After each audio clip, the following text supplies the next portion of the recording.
So we're going to talk about energy and work. And our problem is going to be this one here. We have a particle that's going to move in one dimension. Here's our one dimension. And it's going to be a little car. And here is our little car, a little particle here. And it's going to move from this point. Let's call it point A right here. Point A.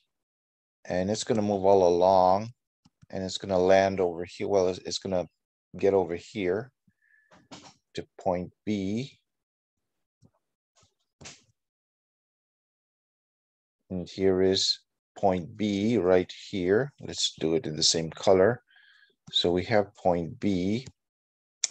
And your little particle is going to move from point A to point B. So the displacement is going to be this, all this length. This is going to be the length of the displacement. Let's call it displacement. And it's going to be 30 meters.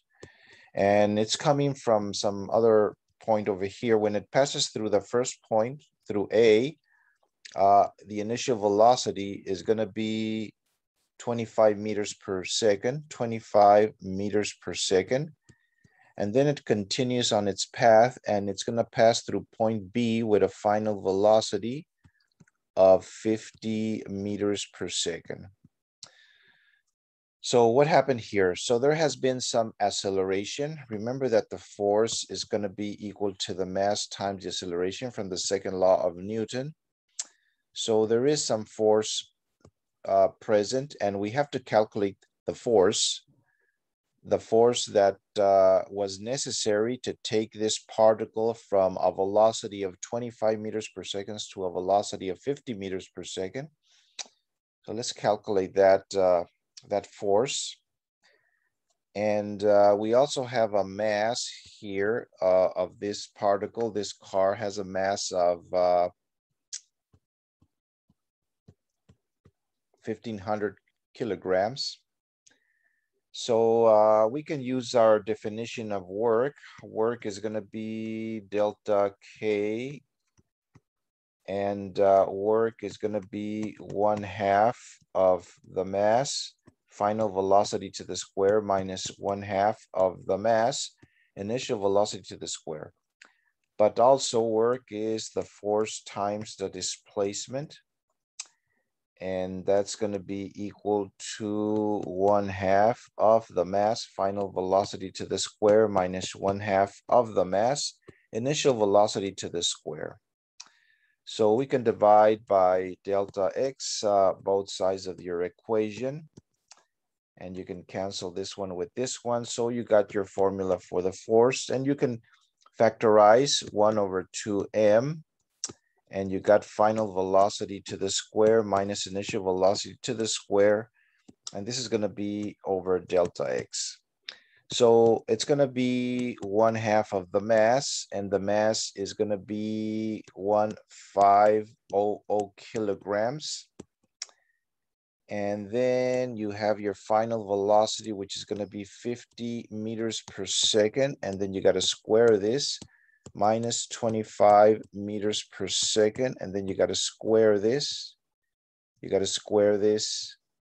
And you have your initial velocity to the square. And all this is going to be divided by 30 meters, which is the distance. Okay.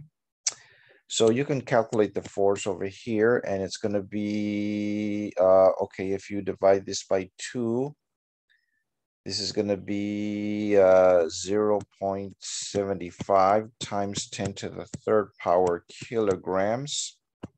This is 75.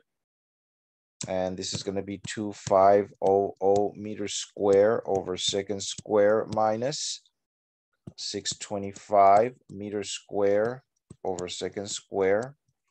And all this is divided by 30 meters. And you can solve all this math here. And you're going to come up with 4.68 times 10 to the 4 newtons. That's going to be the answer right here.